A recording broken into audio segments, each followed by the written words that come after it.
9 में हम लोग गति के लेसन 2 में पार्ट 3 वीडियो में देख रहे हैं। पार्ट 3 में क्लास है सदिशों का ज्यामितीय निरूपण।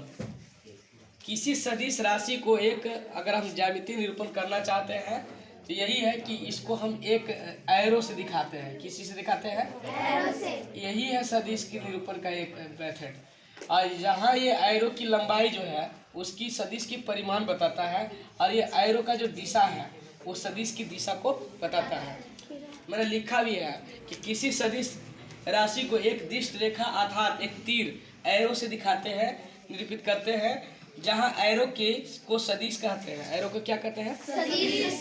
इसकी लंबाई परिमाण को तथा दिशा ये जो है उसको सदिश की दिशा को बताता है। अब ज्यामितीय निरूपण कैसे करते हैं तो आपको पता है कि मैप में नॉर्थ जो है ऊपर है, साउथ नीचे है, ईस्ट इधर है, वेस्ट इधर है।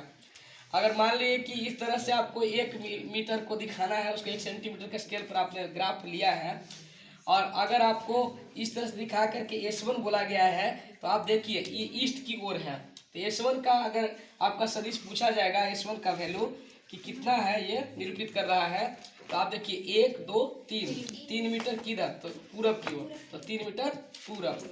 S2 किधर जा रहा है तो नॉर्थ और ईस्ट के बीच में है ये, इसलिए इसको S2 बराबर 4 मीटर नॉर्थ ईस्ट लिख रहे हैं। अगर यहाँ पर S3 को दिखाया गया है तो 1 2 3 4 5 पर है तो ये S3 किसका निरूपित कर रहा है? 5 मीटर नॉर्थ को कर रहा है। इसी तरह से हम सदिशों के ज्यामितीय निरूपण करते हैं, है ना। अब हम लोग इस कंटेंट में औसत चाल को समझेंगे। औसत चाल क्या है? किसी वस्तु द्वारा किसी समय अंतराल में तय की गई दूरी और उस समय अंतराल के अनुपात को उस वस्तु की औसत चाल कहते हैं। हम यूँ कहें कि औसत चाल बराबर कुल दूरी बटा में समय, है ना। कुल दूरी बटा में कुल समय, है ना। चाल बराबर यहाँ औसत चाल का मतलब है कि बहुत से अंतरालों के एक साथ भी लिया जा सकता है। जैसे मान लें यहाँ से हम 10 किलोमीटर जाना है तो पहली 2 किलोमीटर में मैंने कुछ समय लिया, फिर अगला 5 किलोमीटर में मैंने कुछ समय लिया। तो सबको अगर अलग अलग हम करेंगे काउंट तो चाल होगा, लेकिन सबको एक साथ ही काउंट करेंगे, सबका दूरी एक साथ जोड़ देंगे और सबका समय एक साथ से भाग दे देंगे तो वो आ जाएगा से कुछ आ जाएगा, एवरेज आ जाएगा कि आपको घटा बढ़ा के चला है लेकिन आपको मिला जुला के आपका इतना चाल रहा है आपका गाड़ी का, समझ में आ रहा है। लेकिन चाल जब कहते हैं तो वो छोटी से अंतराल में बात होती है कि किसी वस्तु द्वारा एक छोटे समय अंतराल में तय की गई दूरी और उस समय अंतराल को अनुपात को वस्तु की चाल कहते हैं। और छोटे अंतराल में अगर आपको निकालने होंगे, साफ लिख रहा है कि छोटे समय अंतराल में तय की गई, है ना। और यहाँ छोटे समय अंतराल में नहीं हो रहा है, ये कुल समय में मतलब जितना भी लग जा रहा है, जितना स्पीड में आप जहाँ जहाँ ब्रेक डाउन कर रहे हैं।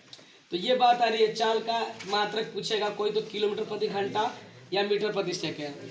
किलोमीटर प्रति घंटा में अगर बदलना होगा मीटर प्रति सेकंड से तो 18/5 से गुणा करते हैं और मीटर प्रति सेकंड में बदलना होगा तो 5/18 से गुणा करते हैं। अब एक समान चाल के बारे में समझ लो।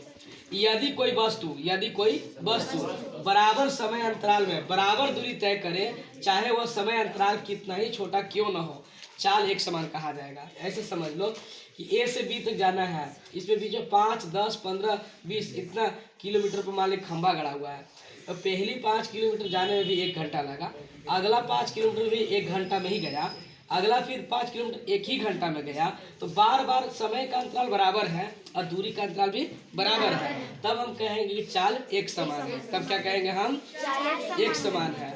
लेकिन इसी का उल्टा हो जाएगा कि समय अंतराल हम बराबर लेंगे लेकिन दूरी क्या हो जा रहा है? घट बढ़ जा रहा है, तब हम कहेंगे चाल आपका गाड़ी का असमान है। जैसे 1 घंटा में मान ली 10 किलोमीटर गया, अगला 1 घंटा में उसने 15 किलोमीटर तय कर लिया है, समझ रहा है। फिर अगला में 5 किलोमीटर मान ली गया है तो उसका चाल क्या हो गया? घट बढ़ गया है। ये मतलब कि समय बराबर है लेकिन दूरी का अंतराल बराबर नहीं है, तब हम कहेंगे कि ये चाल क्या है? इसका असमान है। अरे बात समझ में। नेक्स्ट क्लास में हम लोग वेग पढ़ेंगे, है ना, और भी चीज़ें पढ़ेंगे, विस्थापन पढ़ेंगे। जो चीज़ें हैं बची हुई है 9th क्लास में मोशन में, वेग और चाल, त्वरण, है ना, ये सब का ग्राफ का ये सब चीज़ पढ़ेंगे। तो ध्यान से इसको देखना है, एक बार समझने की कोशिश करना है, परिभाषा को याद करना है ना। ठीक है।